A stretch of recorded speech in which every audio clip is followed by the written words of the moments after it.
warahmatullahi wabarakatuh. Perkenalkan, saya Sri Rezeki, calon guru penggerak angkatan 7 dari SMK Kesehatan Bina Karya Medika Ponorogo. Pada kesempatan kali ini, kami akan mendemonstrasikan praktek coaching bersama rekan-rekan sejawat saya, yaitu saya Peggy Dalika Mudayati. Saya Eli Prisciliani. Pada coaching kali ini, saya akan berperan sebagai pengamat dan Bu Peggy akan berperan sebagai coach dan Bu Eli akan berperan sebagai coaching. Selamat menonton.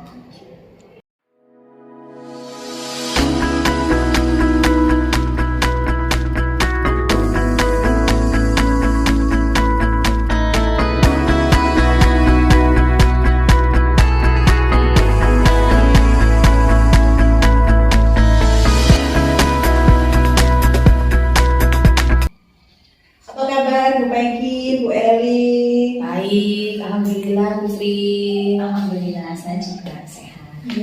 Bagaimana perasaannya hari ini, Bu Peggy?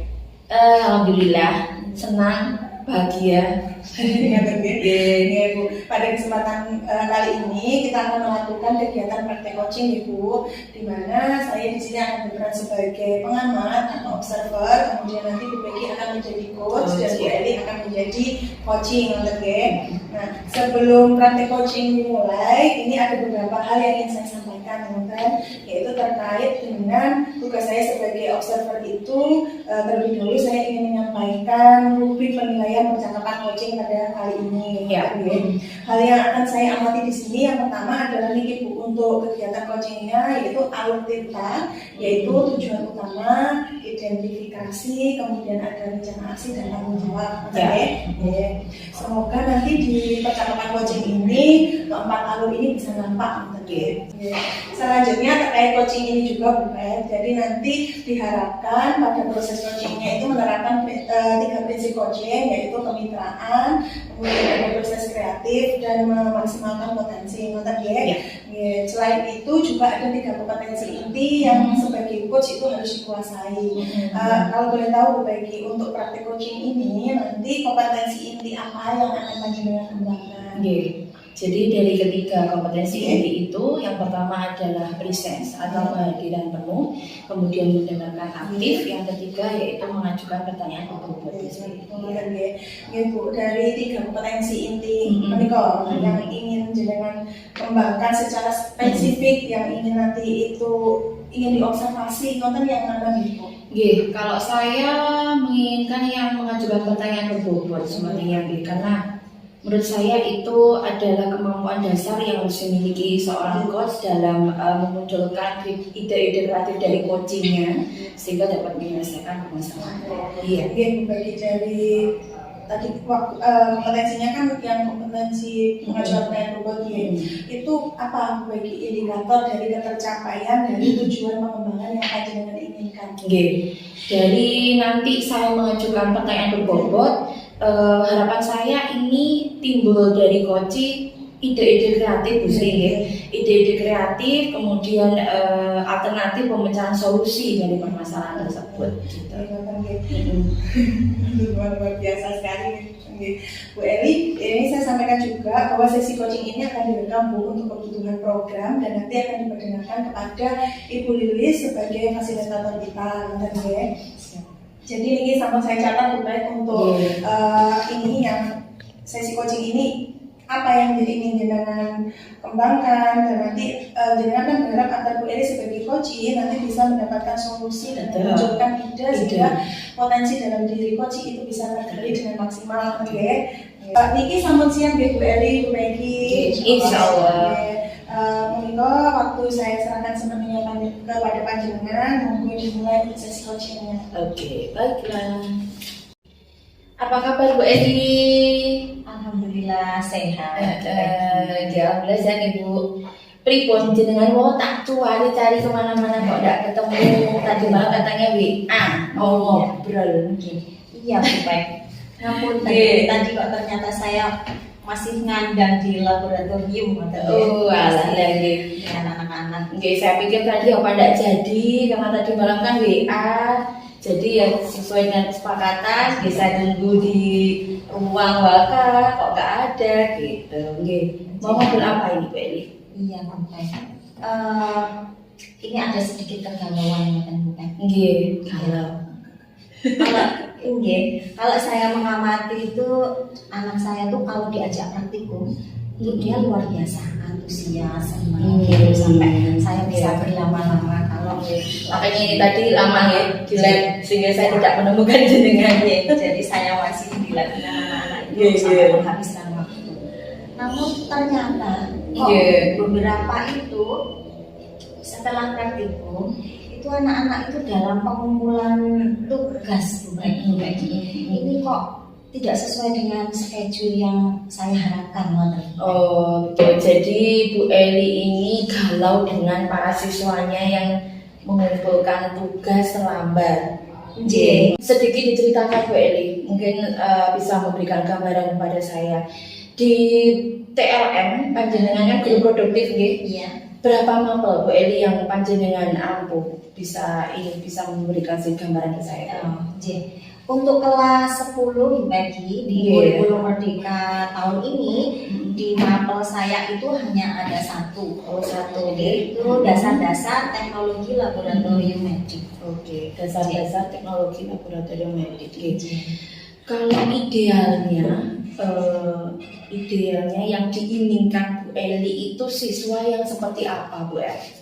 Iya, kalau menurut saya itu pengennya kita kalau namanya siswa itu ya baik-baik saja lebih baik.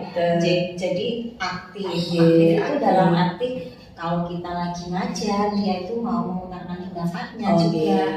Terus kemudian juga kreatifnya juga nampak. Terus kemudian kalau kita berikan tugas secara mandiri, dia mau mengerjakannya itu ya muncul dari dalam dirinya sendiri.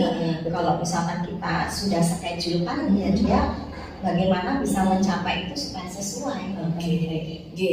Bu El. Jadi apa yang kita inginkan terhadap siswa ini sama ya, rata-rata seperti yang diinginkan juga oleh pendidik dan guru kelasnya ini. Kemudian Bu El, dari pengumpulan tugas, bisa diceritakan sedikit tentang teknik pengumpulan tugas di mapel panjenengan itu seperti apa? Jadi nanti kita bisa mengidentifikasi kira-kira siswa ini bermasalahnya di mana. Jadi dari kebetulan kalau analis ini TLM Ibu analis ini dari kelas kecil itu hanya beberapa siswa, 4 siswa yang dia sering sekali molor Bu Peggy. Jadi biasanya kan saya seperti ini. Sebelum praktikum, anak-anak tuh dia bikin jurnal praktikum. Terus kemudian kita melaksanakan praktikum. Kenapa saya bilang harus menyiapkan jurnal? Menurut saya kalau dia mau praktikum, jurnal belum ada, artinya kan dia tidak siap. Iya, dia tidak siap. Konsep yang akan dikerjakan nanti di laboratorium itu ngapain kan? Belum ketahuan kan? Nah, kemudian setelah kita bawa ke laboratorium, kita praktikum, setelah dia mendapatkan hasil, dia bikin laporan. Jadi setelah praktikum, anak-anak diminta untuk membuat laporan dari hasil praktikumnya. Iya, betul sekali Bu Peggy. Nah, ini masih ada kelanjutannya Bu Peggy. Kemudian setelah anak-anak ini dia membuat laporan, kemudian agar teman-temannya ini juga mengetahui hasil dari praktikumnya dia seperti apa, biasanya saya ambil satu siswa dari ini untuk maju, mempresentasikan hasil yang dia dapat.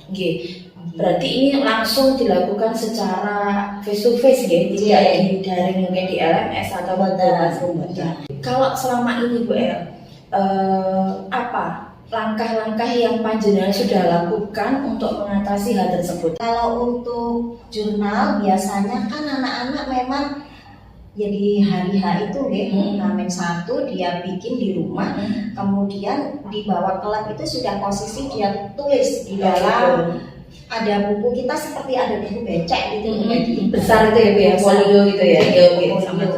Ya seperti itu dia catat di situ semua mulai dari tujuannya, kemudian metode yang kita pakai, prinsip, alat bahan, prosedur, kemudian sampai di situ biasanya ini Bu Peggy, kalau habis praktikum dia hanya menuliskan hasil. Jadi kayak interpretasi hasilnya pun juga sudah tertulis di dalam jurnalnya gitu. Bu El, selain yang sudah panjenengan sampaikan tadi, kira-kira ada lagi mboten langkah-langkah yang selama ini jenengan lakukan? Ya, saya ini teringat Bu Peggy. Saya melakukan pendekatan persuasif dengan anak-anak. Pendekatan persuasif, Iya. Apa aja Bu Eli yang panjenengan sampaikan ke anak-anak pada saat pendekatan persuasif? J. Kemarin itu saya berikan edukasi kepada siswa TLM. Edukasi, J itu dalam ini Bu, memanajemen waktu. Manajemen waktu. Jadi kalau dia itu bisa memanajemen waktu dengan baik, apapun tugas itu insya Allah ya bisa terselesaikan. Namun kalau ditunda ya balik lagi, akhirnya yang sudah kita berikan ke anak-anak kembali lagi ke karakternya di awal, males-malesan seperti itu. Panjenengan melakukan pendekatan persuasif ini secara personal ya Bu ya, satu-satu atau mungkin dikumpulkan anak-anak yang tidak mengumpulkan ini waktunya atau melakukan tugas ini? Kemarin itu karena hanya beberapa siswa, saya sempat panggil satu-satu. Oh gitu. Dalam ini ya, dalam mengkomunikasikan manajemen waktunya. Kemudian Bu El, dari beberapa siswa yang sudah panjenengan pendekatan persuasif ini tadi, respon anak bagaimana Bu El? Namanya anak itu ini ngeles, kalau saya bilang ngeles itu banyak alasan. Ya, entah itu betul atau tidak.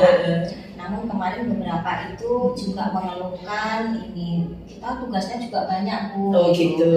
Tugasnya tidak hanya dari Bu Eri, namun dari yang hafal yang lainnya itu juga ada. Terus ada juga yang cerita kebetulan di rumah itu juga ada kegiatan lain. Oh gitu. Jadi akhirnya urusan ada di rumah ya. Dia tidak fokus dan sebagainya. Atau ada beberapa yang ya memang nanti aja. Nah ternyata sudah deadline. Oh gitu. Seperti itu. Selain yang jenengan ini sampaikan tadi Bu, ada lagi buatan kira-kira alasan anak-anak ini loh. Saya kan kadang kalau kita melihat kesibukan mereka di rumah atau mungkin ada mapel lain yang juga memberikan tugas gitu ya, barangkali yang terkait dengan mapel panjenengan gitu. Kadang kan anak ini saya nggak suka Bu kalau dari cuman menulis saja kayak gitu. Iya. Jadi kan tadi itu dari tugas ketika dia habis praktikum, kemudian tadi kan ada presentasi ya Bu Pak. Nah itu karena saya model pembelajarannya itu ada project based learning. Nah akhirnya tagihan tugas dalam pencapaian pembelajaran itu ada beberapa yang menurut saya itu kemarin sebetulnya sudah saya sesuaikan dengan keinginan atau minat lah, istilahnya minat mereka gitu. Misalnya kalau suka dia bikin video, nanti pemahaman dari praktikum ini dia bikin dalam bentuk video. Misalnya dia suka menulis, itu bikin poster atau bikin gambar-gambar ya, infografis seperti itu. Atau slide PPT itu juga boleh, sebetulnya seperti itu. Namun balik lagi itu tadi Bu Peggy. Menurut mereka mungkin beban, aduh ini kok terlalu banyak ya.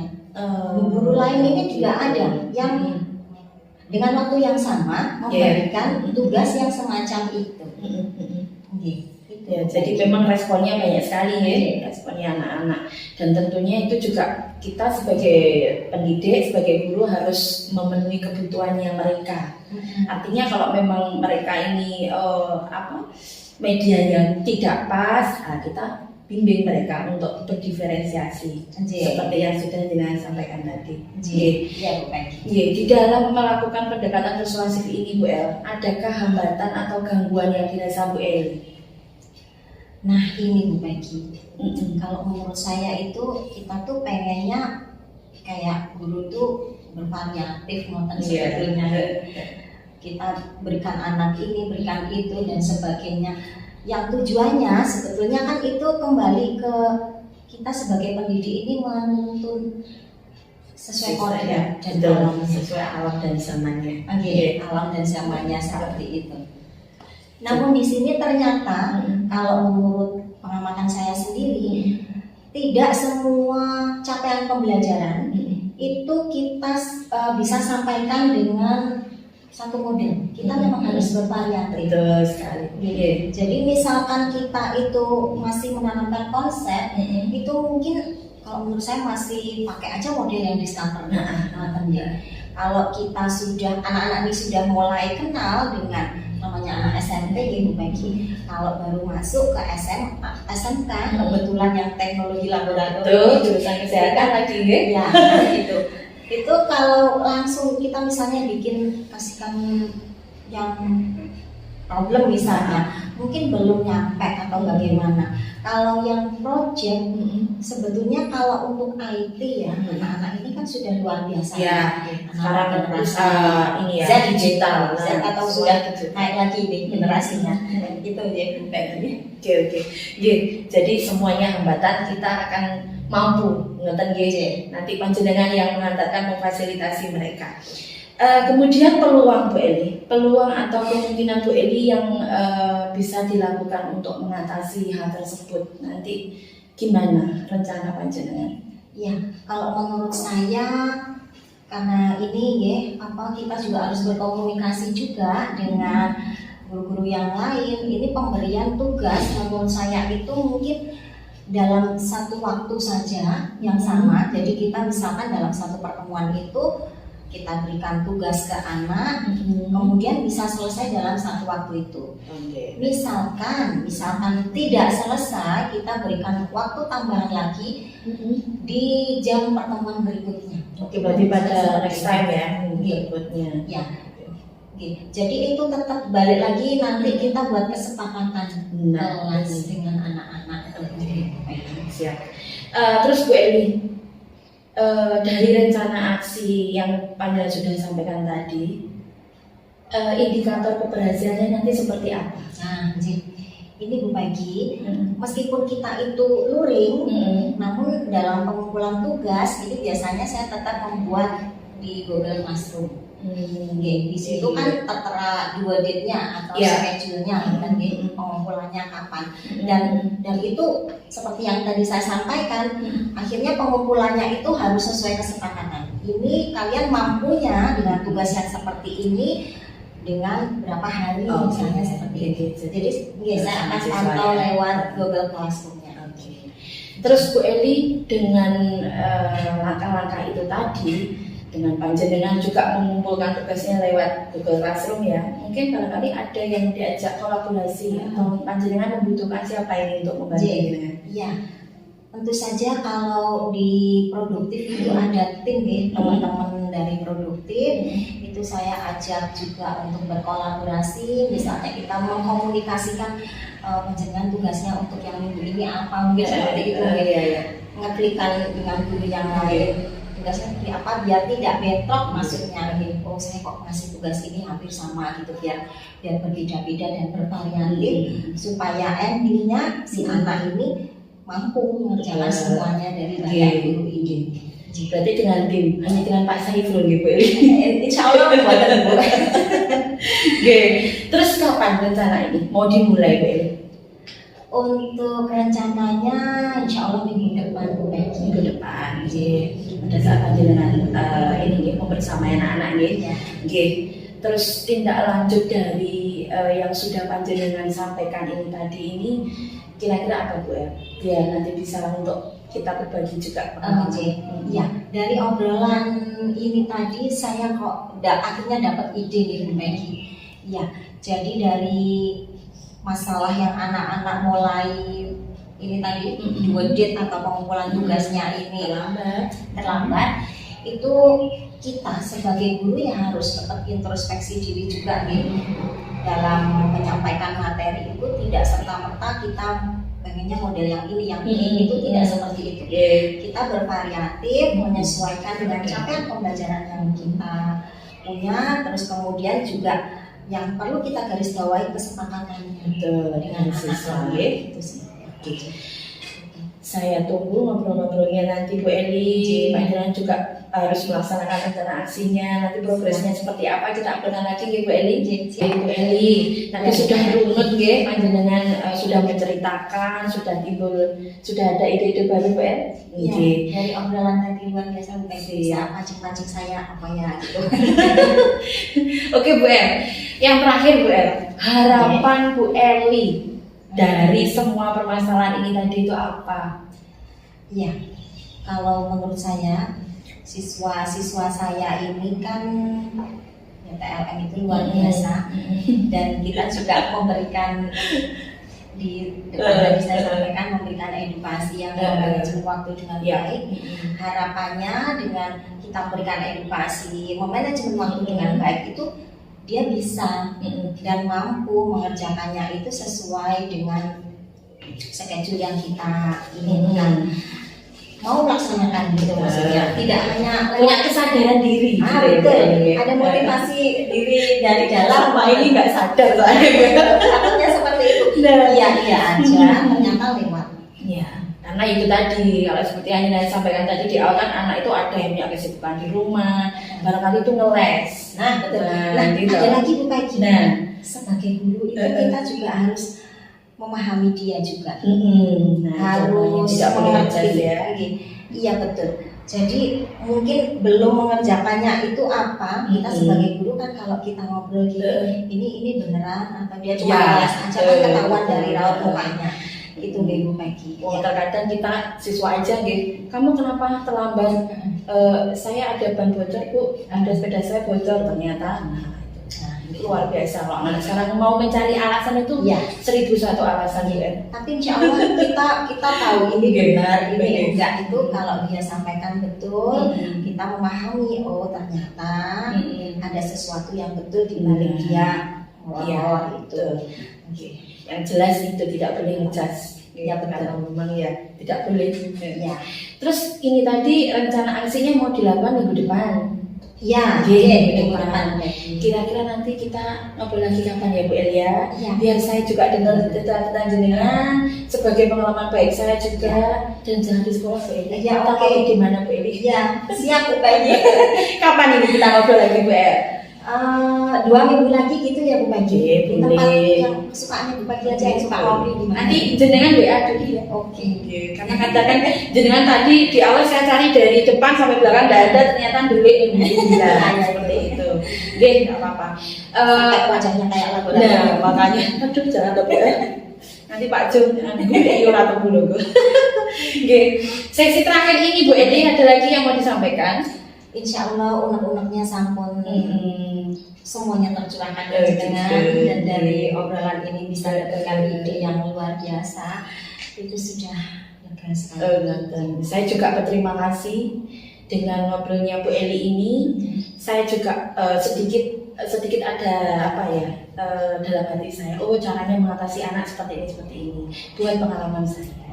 Jadi, terima kasih Bu Eli. Sama-sama. Kita saling berbagi. Siap. Jadi, terima kasih. Assalamualaikum. Waalaikumsalam. Terima kasih Bu Peggy, Bu Eli atas sesi coaching ini. Wow, sangat luar biasa menurut saya. Ya, Bu. Ada beberapa pertanyaan yang ingin saya sampaikan pada Bu Peggy selaku coach ya. Tapi terlebih dahulu saya ingin menyampaikan hasil pengamatan saya pada kegiatan praktek coaching yang sudah banyak lakukan tadi. Boleh. Menurut saya ini Bu Peggy sudah sangat luar biasa. Luar biasa sudah bisa menjadi seorang coach yang baik, terus yang bisa mungkin nantinya bisa menginspirasi saya biar bisa seperti Bu Peggy luar biasa ya. Yang tentu baik secara garis besar menurut saya pada percakapan ini percakapan coaching ini bagaimana sudah memenuhi alur-alur di catatan saya ini semuanya sudah tercentang. Jenisnya mulai dari tujuan juga sudah terdefinisi dengan jelas, kemudian identifikasinya juga mampu menggali coaching untuk mengungkapkan apa yang yang sudah dilakukan, kemudian rencananya apa, kemudian ditanggung jawab juga sudah terpenuhi. Menurut saya di alur tinta ini semuanya sudah tercapai.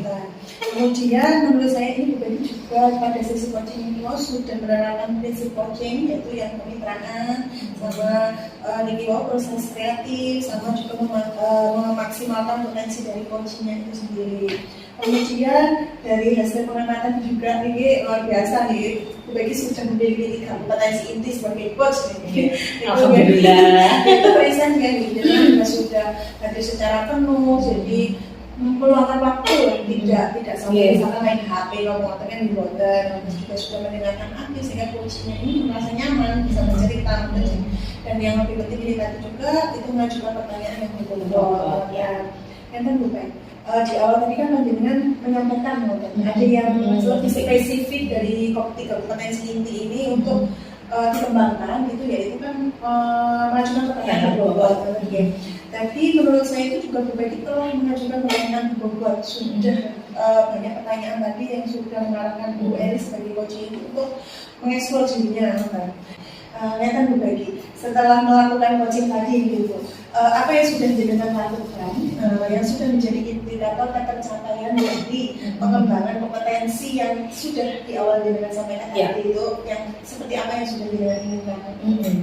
Kalau di awal tadi kan yang ingin saya kembangkan itu kan yang mengajukan pertanyaan berbobot, tapi sudah alhamdulillah berhasil. Jadi dari pertanyaan berbobot ini saya sudah sampaikan sehingga coach saya ini selain lebih nyaman, dia juga timbul ide-ide kreatif lah, akhirnya bisa dianalisis sehingga untuk menyelesaikan permasalahan. Terus akhirnya ini tergali ya potensi yang awalnya tadi masih mungkin akan tersembunyi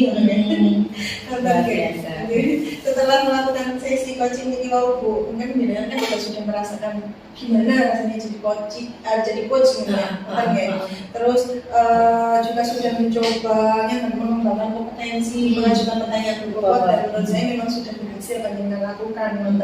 Untuk sesi coaching berikutnya Bu, mungkin apa yang perlu jenengan tingkatkan atau mungkin ada kompetensi lain yang ingin jenengan tingkatkan perlu jenengan observasi sendiri. Kalau saya sih pinginnya yang mendengar aktif, karena menurut saya mendengar aktif itu kan memang ya seperti mengajukan pertanyaan berbobot, kemampuan dasarnya juga harus kita tahu. Karena dengan mendengar aktif, coaching ini ada eye contact dengan kita, kemudian dengan adanya eye contact itu nyaman. Sehingga kalau kita sudah nyaman, biasanya kan terus tergali potensinya, informasi apa, sehingga ya akhirnya dari coach ini sendiri karena sudah menemukan solusi, sudah selesai tujuan dari coaching.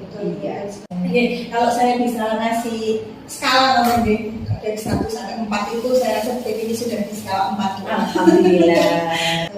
Jadi tadi pun juga Bu Eli yang sebagai coach, repon perasaannya dari sesi coaching ini. Dari obrolan ini tadi beberapa pertanyaan yang diajukan oleh Bu Peggy itu akhirnya saya bisa dapat ide, timbul ide, akhirnya kemudian solusi dari permasalahannya. Nah, dari tujuan itu menjadi tercapai. Demikian sesi coaching pada kali ini, Bu. Saya mengucapkan terima kasih pada Bu Eli dan Bu Peggy sudah melakukan coaching yang sangat luar biasa. Saya tambahkan sedikit mungkin Bu Peggy sebagai coach. Ini sedikit saran yang bermaksud saya menjadi lebih baik atau membumbing atau saya terima kasih ini dikasih saran. Jadi mungkin proses coaching seperti ini tidak berhenti hanya di latihan saja, nanti banyak bisa lebih tingkatkan latihan lagi yang lebih intensif dan konsisten bukan hanya kepada rekan sejawat tetapi juga kepada siswa atau mungkin orang-orang di sekitar kita. Terima kasih saya sampaikan sekali lagi kepada Bu Peggy dan Bu Eli, semoga kita bisa, ini salah satu cara kita untuk membantu kemajuan sekolah kita semoga bermanfaat Bu. Selamat melanjutkan aktivitasnya. Terima kasih. Demikian praktek coaching yang telah saya lakukan bersama dengan rekan-rekan sejawat saya sebagai penugasan demonstrasi kontekstual pada modul 2.3. Semoga bermanfaat untuk kemajuan pendidikan di Indonesia. Guru bergerak, Indonesia maju. Terima kasih. Wassalamualaikum warahmatullahi wabarakatuh.